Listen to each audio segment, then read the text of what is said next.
안녕하세요.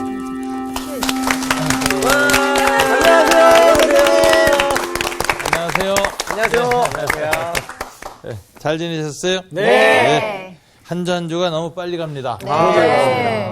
이렇게 한 주 한 주 빨리 갈 때, 우리가 참 세월은 흐르지만 말씀은 영원하다. 늘 생각하게 되고요. 오늘 이제 우리 레위기 또 공부를 계속 하겠습니다. 모두 이제 우리 레위기 7번째 강의고요. 성경으로는 17장입니다. 자, 17장. 우리가 오늘 본문을 좀 읽을 텐데요. 11절, 12절, 13절, 14절 이렇게 4기절을 좀 읽도록 하겠습니다.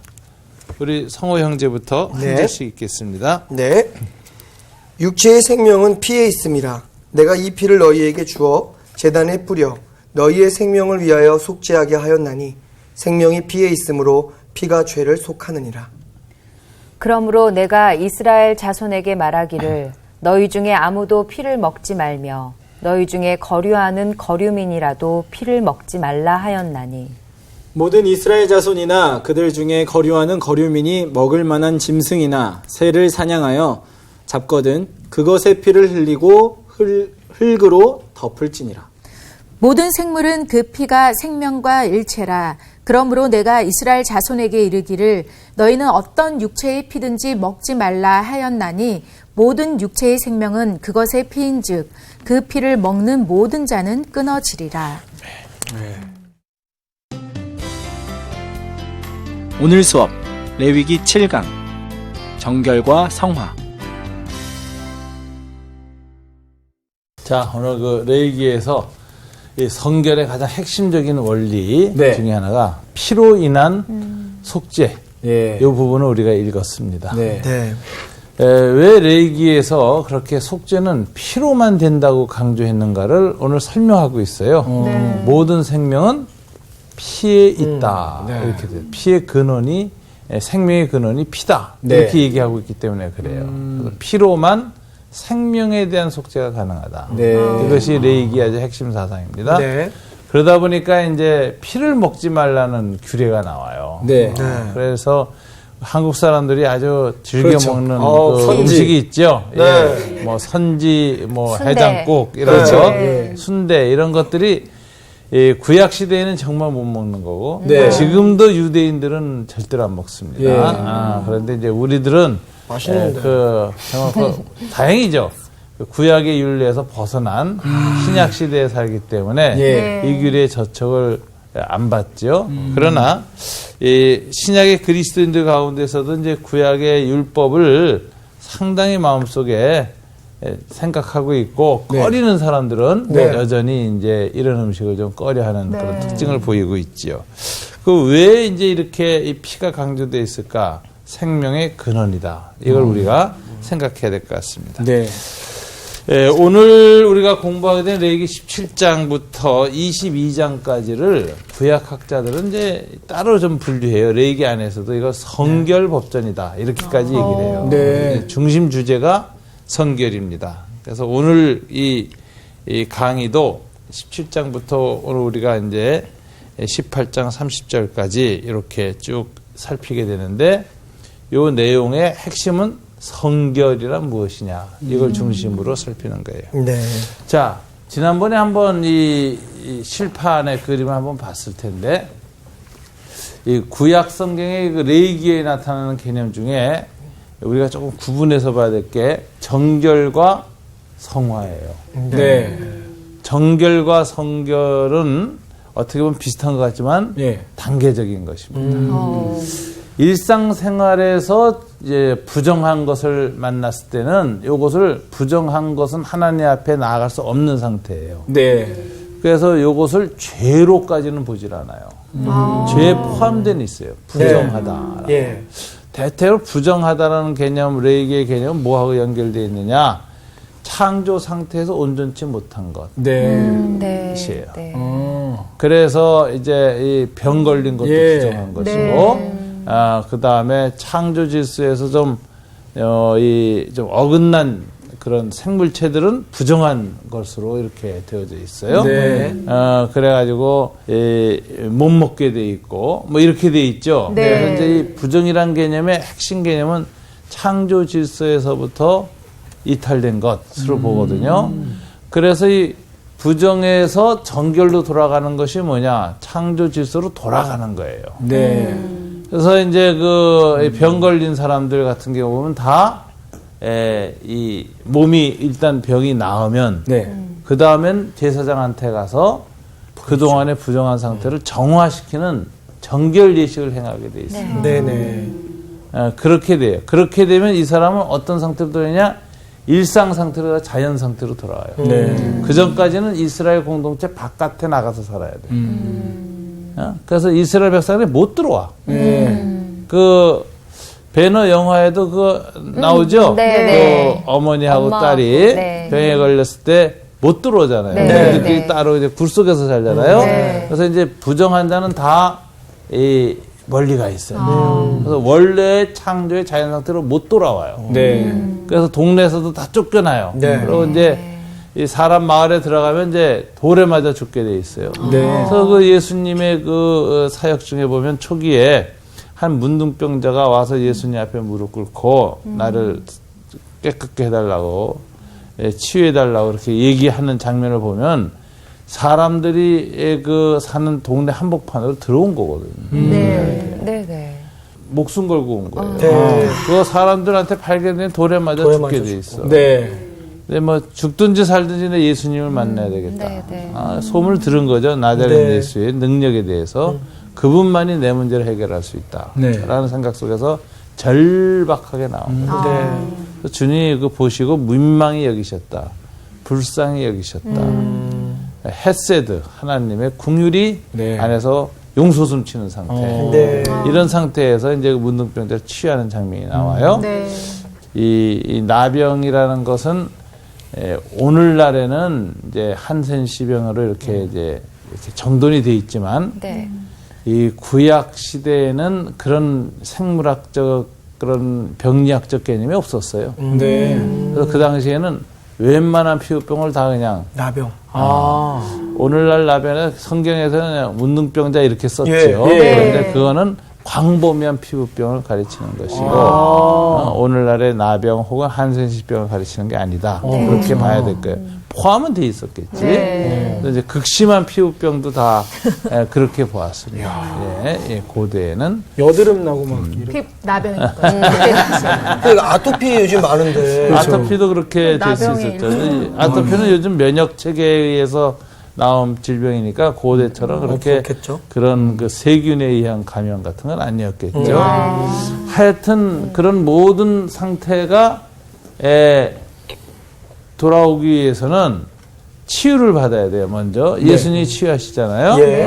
그 레이기에도 치유가 먼저 일어나야 돼요. 치유가 일어난다면 제사장한테 가서 내 몸을 보여서 치유된 상황을 알리고 제사직을 확인한 다음에는 정결 예식을 행해야만 자연 상태로 돌아가요. 가족한테로 돌아갈 수 있고 동네도 돌아갈 수 있고 일상의 삶이 회복돼요. 네.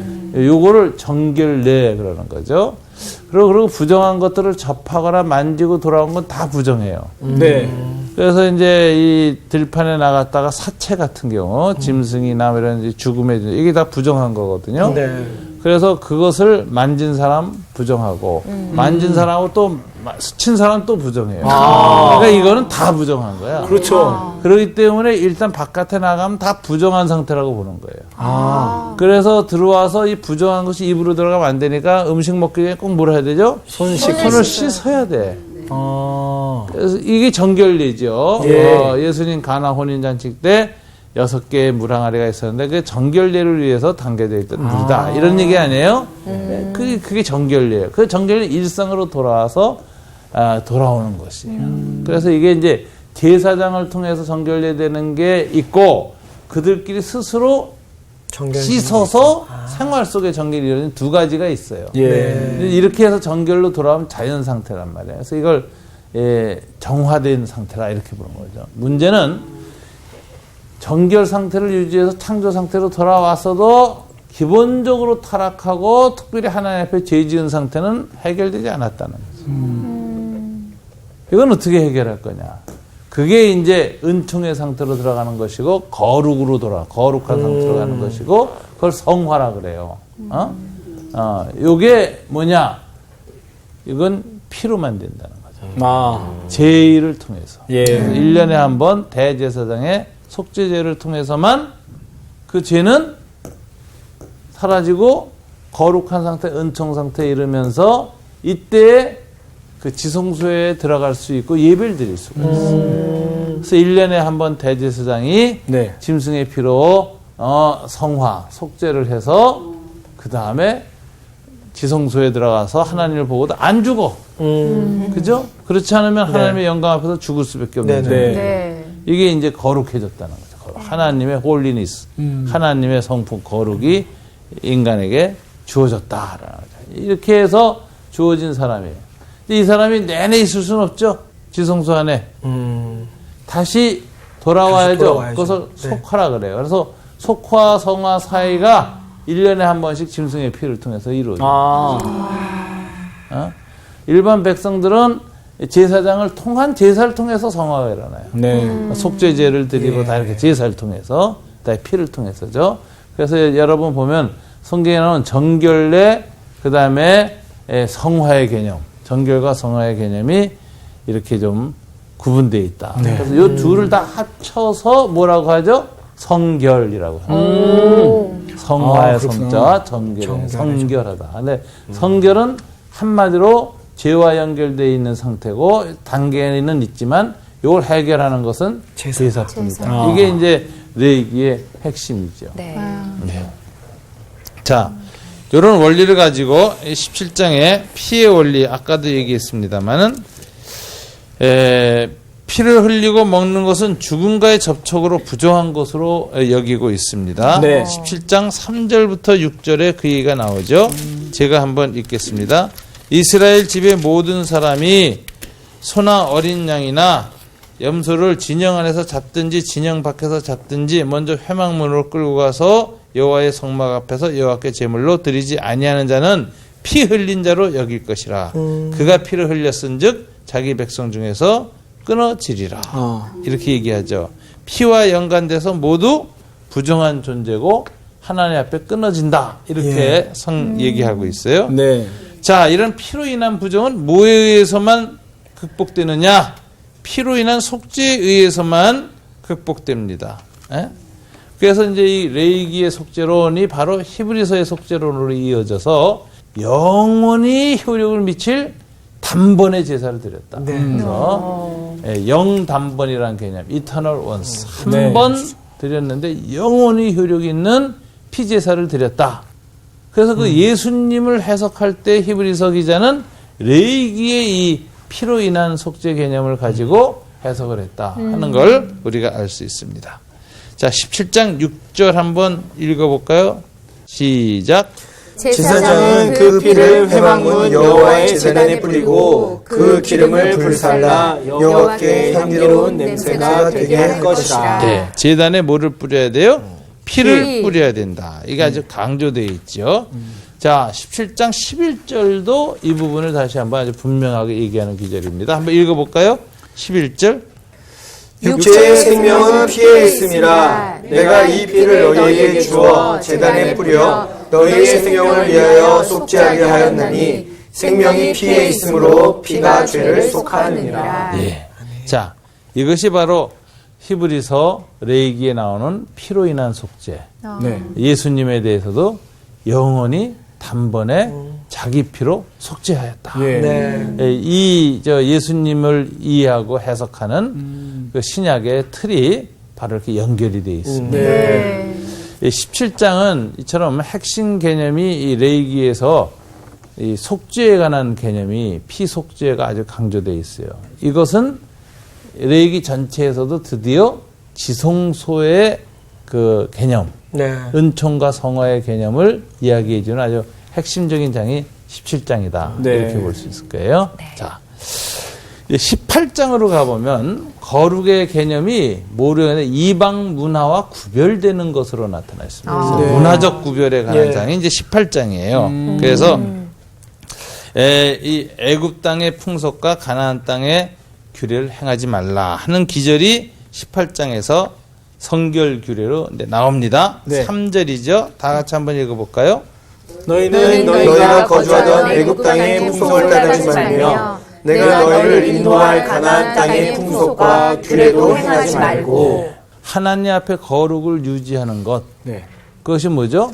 문화적 차원이 있다는 거예요. 뭐 윤리나 뭐 제사 이것만이 아니라 삶의 범위가 굉장히 넓어지는 거예요. 거룩의 범위가. 그래서 문화, 풍습과 규례를 따르지 말라 그래요.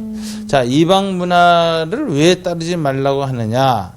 나중에 보면은 이방 문화를 행했기 때문에 가나안 7 족속이 다 땅에서 쫓겨났다. 하나 이렇게 얘기를 하세요. 그러니까 가나안 7 족속이 제사라든가 윤리적인 문제도 많았지만 결정적인 문제는 문화였어요. 그럼 문화와 윤리, 제의는 어떤 상관이 있느냐? 영어 성경에 보면 컬처라는 단어는 컬트라는 단어에서 나왔어요. 컬트는 제사 의식이거든요. 제의.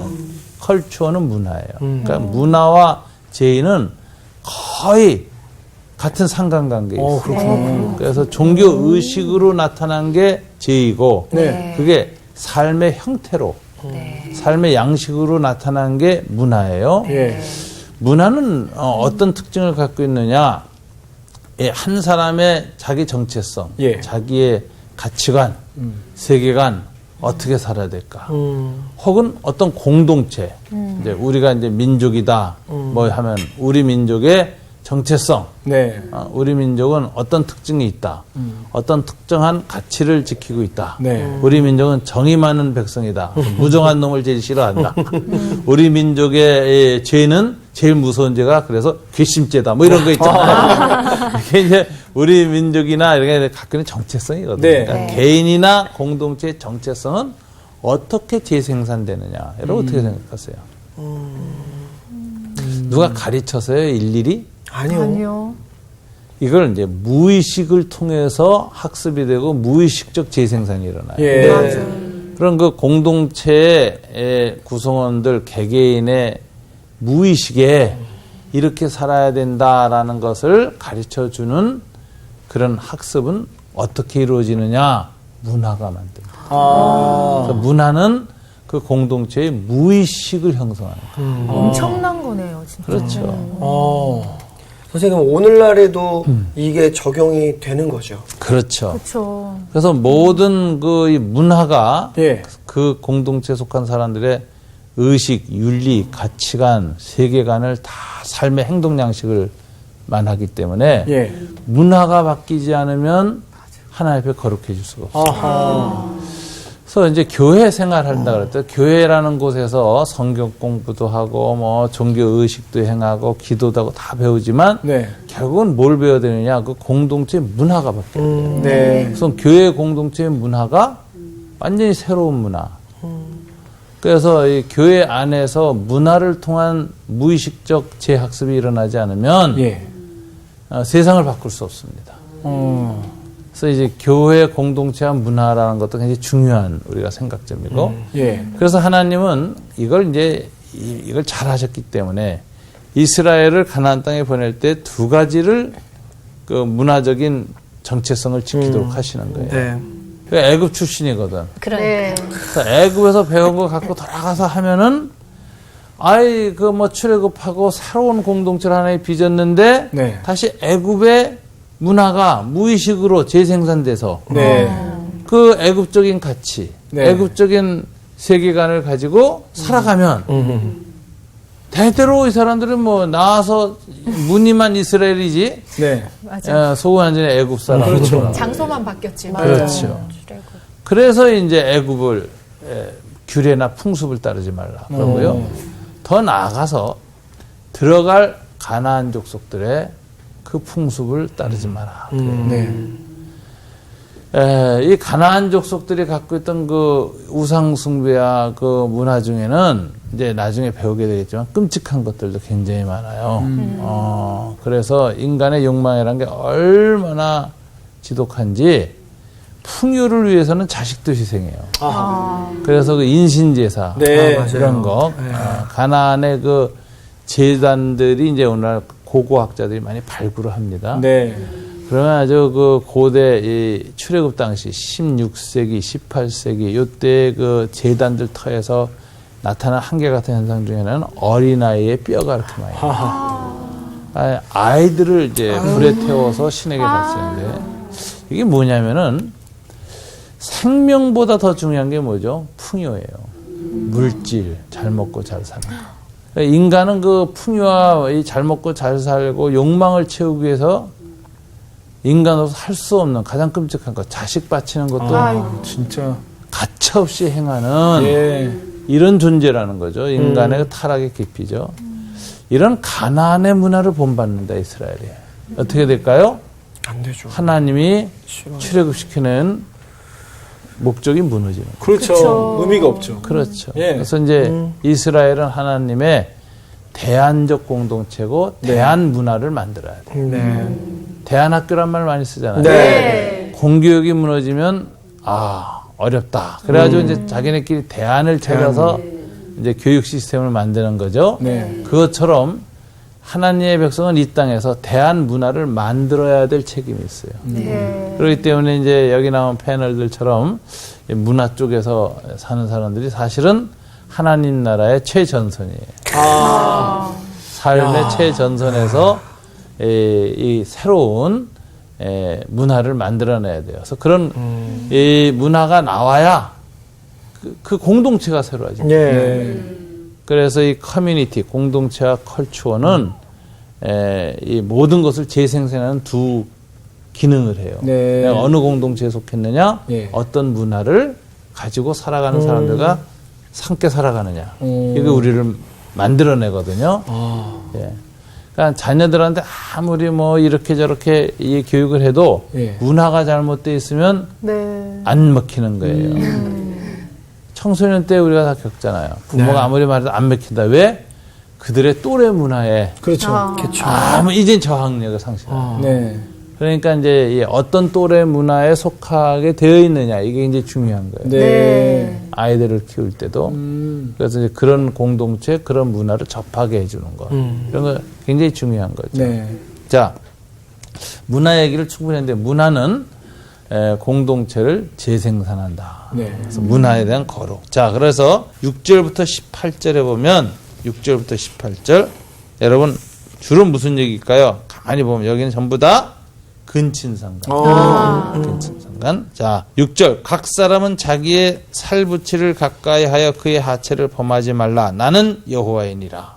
그래서 이 친족 사이에서의 이 관계를 아주 금하는데 하나님이 나는 여호와이니라. 그래서 하나님의 이름으로 명령을 해요. 네. 그러니까 이거는 좀 엄격한 명령이죠. 그리고 나머지 얘기들은 각양 케이스입니다. 근친상간의 각양 케이스들을 쭉 얘기를 해나가요. 이거 집에 가서 조용히 혼자 읽어야지 이렇게 공개적으로 읽기가 참 어려운 내용들이 쫙 18절까지 나갑니다. 네. 이 내용이 이 명령을 이제 근친상간을 금해야 될 이유를 어떤 분들은 이제 우생학적 관점에서 얘기해요. 근친상간을 하게 되면 이 DNA가 열성화돼 가지고 네. 장애인이 많이 나온다. 맞아요. 그런 얘기 많이 하죠. 맞아요. 보통 그런 얘기 많이 해요. 네. 이런 우생학적 관점에서 하나님이 금지시킨 건 아니다. 그 어디서 알 수 있죠?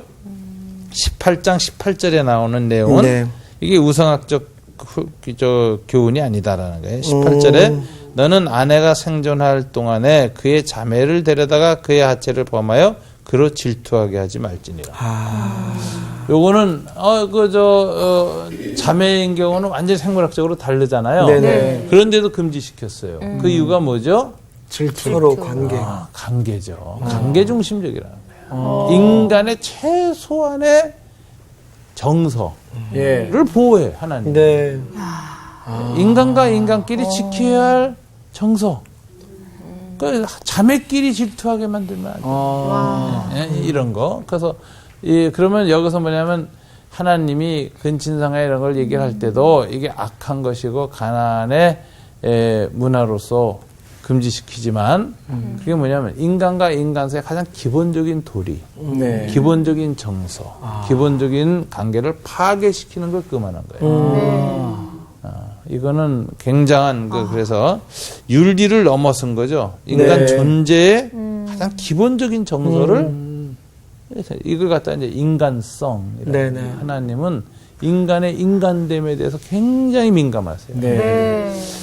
그럼 이 인간성이라는 개념은 어디서 왔을까요?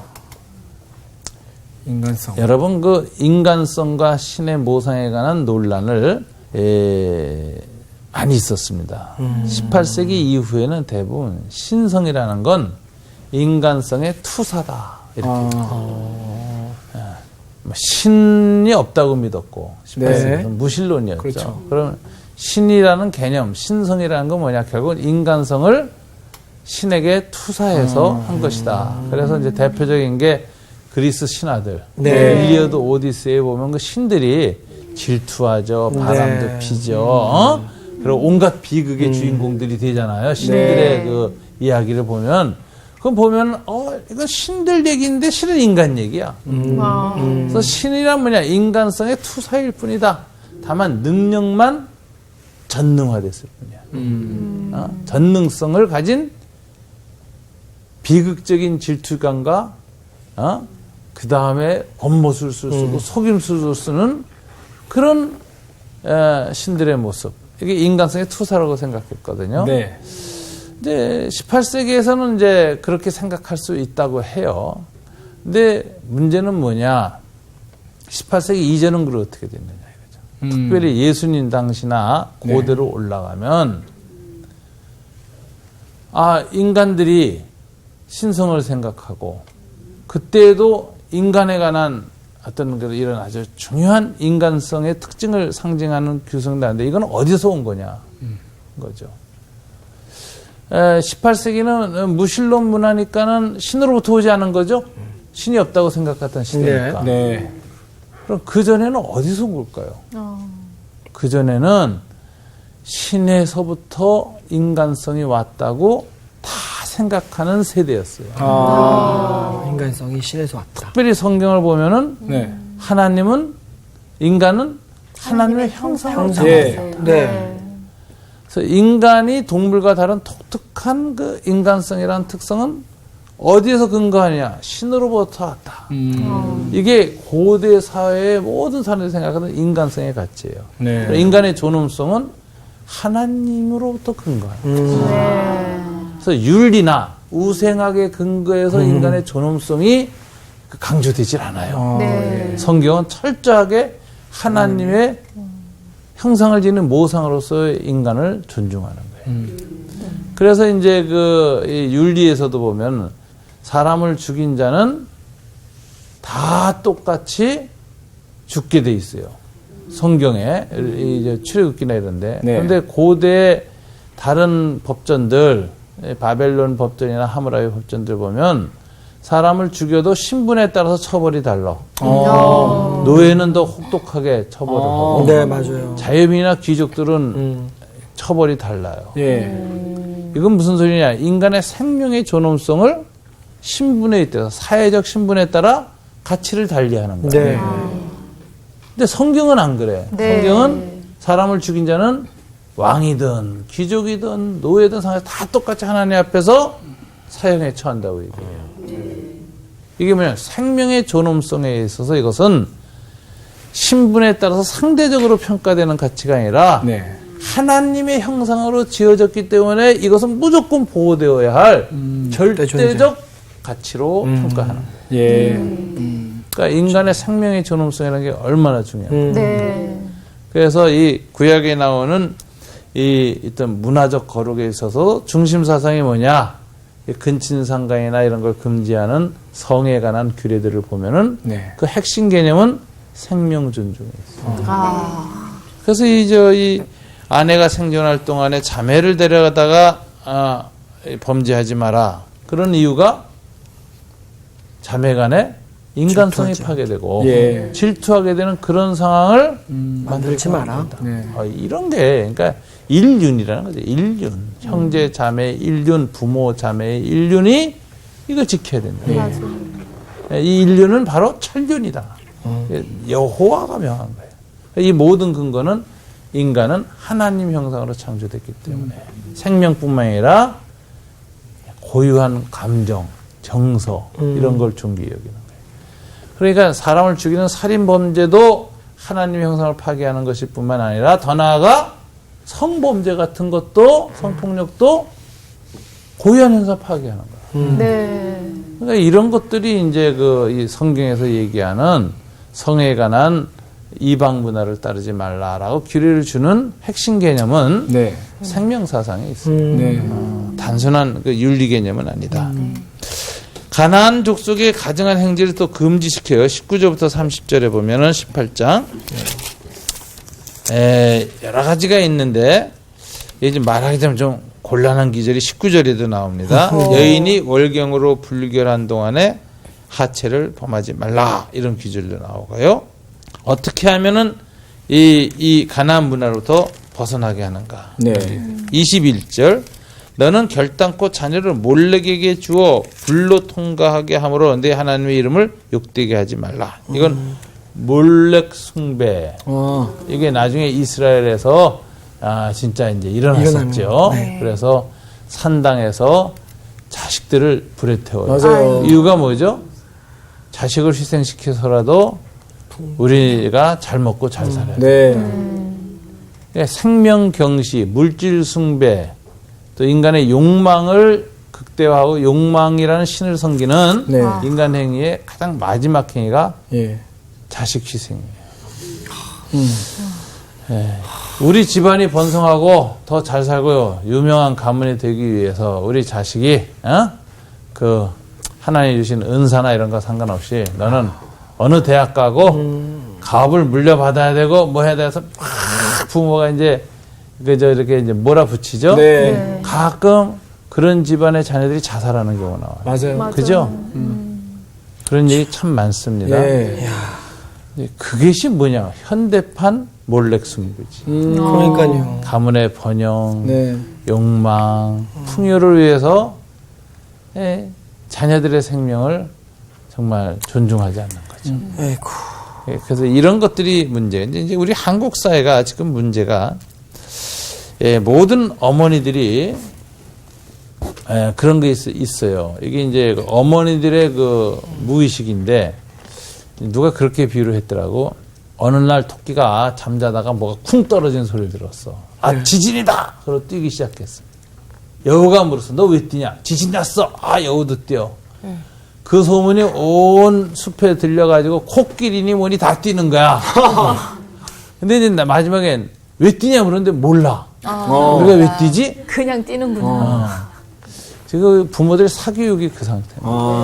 안 하면 불안해서 해. 이게 효과 있고 뭐 옆집에도 하고 우리만 안 하는 게 불안해서 같이 뛰는 거야. 이래가지고 사교육비로 이 부모들의 삶의 질은 다 무너지고 노후 준비도 못하고 애들은 애들대로 극한 경쟁에 아침부터 저녁까지 쉴 틈 없이 살면서 인생이 살기 싫은 거죠.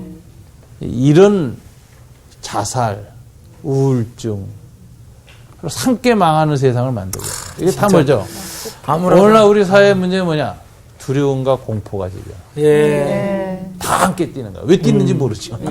죽기 살기를 어디로 가는지도 모르고 우리 모습이에요. 맞아요. 근데 이 고대 가나안의 몰렉 신에게 아이를 숭배하는 거나 다른 게 없다. 전 그렇게 생각해요. 네. 자, 22절 여기서 이제 가증한 일로 남자 여자의 동침 이런 것들 이야기하고 있고 23절 뭐 수간 금지, 동성애 금지, 수간 금지, 인신제사 금지가 특별히 21절에 많이 나와 있습니다. 이렇게 해서 하는데 이런 것들을 다 금지하고 있어요. 그리고 이제 20절은 제가 지나갔는데 이웃 아내와의 동침 금지 이런 것도 나와 있어요. 굉장히 그 성문화가 이 당시에 얼마나 가나안 족속의 성문화가 타락해 있는 걸 보여주는 거죠. 네. 자, 이런 것에 관해서 최후 경고가 예. 18장 24절부터 30절까지 나와 있습니다. 아. 이걸 한번 저하고 교독으로 한번 읽어보면은 네. 아주 좋을 것 같아요. 자, 24절 제가 읽습니다. 너희는 이 모든 일로 스스로 더럽히지 말라. 내가 너희 앞에서 쫓아내는 족속들이 이 모든 일로 말미암아 더러워졌고 그 땅도 더러워졌으므로 내가 그 악으로 말미암아 벌하고 그 땅도 스스로 그 주민을 토하여 내느니라. 그러므로 너희 곧 너희의 동족이나 혹은 너희 중에 거류하는 거류민이나 내 규례와 내 법도를 지키고 이런 가증한 일에 하나라도 행하지 말라. 너희가 전에 있던 그 땅 주민이 이 모든 가증한 일을 행하였고 그 땅도 더러워졌느니라. 너희도 더럽히면 그 땅이 너희가 있기 전 주민을 토함같이 너희를 토할까 하노라. 이 가증한 모든 일을 행하는 자는 그 백성 중에서 끊어지리라. 30절 다 같이 읽습니다. 그러므로 너희는 내 명령을 지키고 너희가 들어가기 전에 행하던 가증한 풍속을 하나라도 따르므로 스스로 더럽히지 말라. 나는 너희의 하나님 여호와니라. 문화 성결의 명령을 아주 강력하게 줍니다. 네. 그러니까 하나님이 요구하는 성결이 네. 제사나 윤리만으로 있지 않다. 예. 공동체 문화에 대한 구별됨, 거룩함을 요구한다. 이걸 안 하면 두 가지 벌이 있어요. 첫째, 땅에서 쫓겨난다. 네. 땅에서 토함을 당한다. 이게 이제 땅 축출 명령이라는 거거든요. 그럼 왜 이스라엘이 나중에 가나안 땅에서 쫓겨나서 바벨론이나 포로로 갔을까요? 죄가 제의적으로 시작해요. 우상 숭배라는. 그러나 마지막에는 문화적으로 돌이킬 수 없는 상태로 타락을 했어요. 네. 그러면 땅에서 쫓겨나는 거예요. 이 땅 축출이라고 하는 하나님의 이 징벌은 문화적 단계에서 일어나는 것이다. 예. 이렇게 보고 그 다음에 개인에게는 하나님이 언약 백성에서 끊어진다. 네. 그래서 이제 끊어진다는 표현을 많이 써요. 끊어지리라. 이거는 생물학적으로 죽는다는 의미만이 아니라 언약 관계에서 끊어진다는 거예요. 이것은 이제 우리로 말하면 종말론적인 분리, 예. 하나님과의 완전한 떨어져 나감. 이걸 이제 얘기해서 지옥에 간다. 영벌을 받는다. 이렇게 표현하는 상태죠. 예, 그래서 영원한 생명으로부터 영원히 단절되는 상태. 이것을 이제 말하자면 이야기하는 표현이 끊어지리라라는 표현이에요. 그래서 하나님께서 오늘 문화적 거룩이 얼마나 중요한가를 이야기했습니다. 문화 영역에서 얘기하는 여러분들 굉장히 좀 새롭죠? 네. 한번 좀 오늘 보면서 느낀 거 간단히 한번 좀 얘기 좀 해서 우리 성호 형제부터.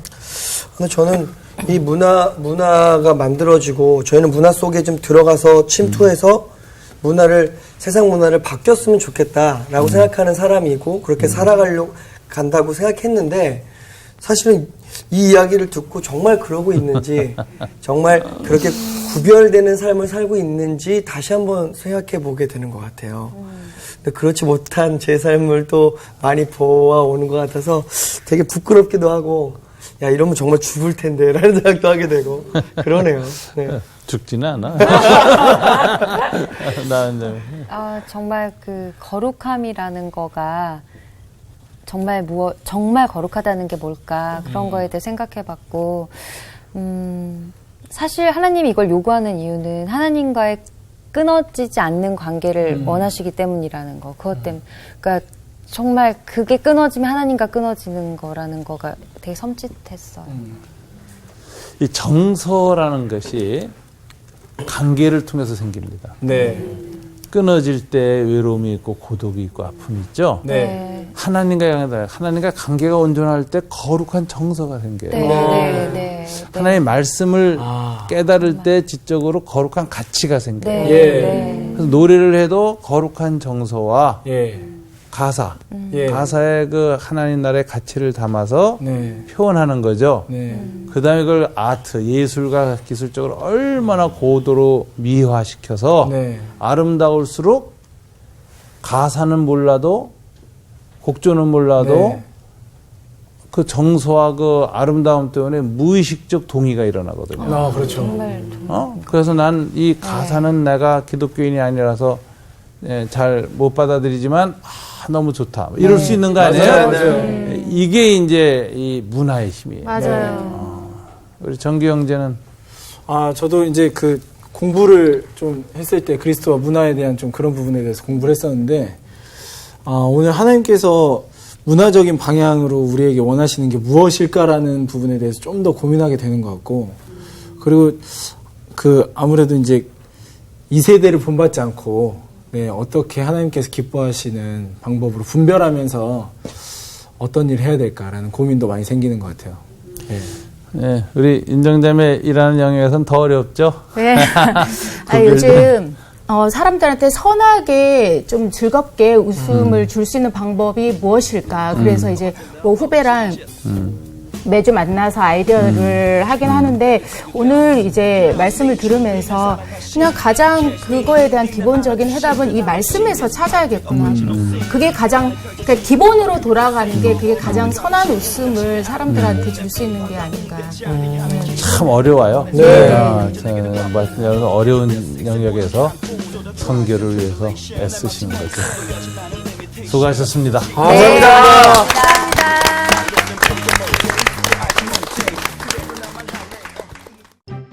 이번 주 퀴즈입니다.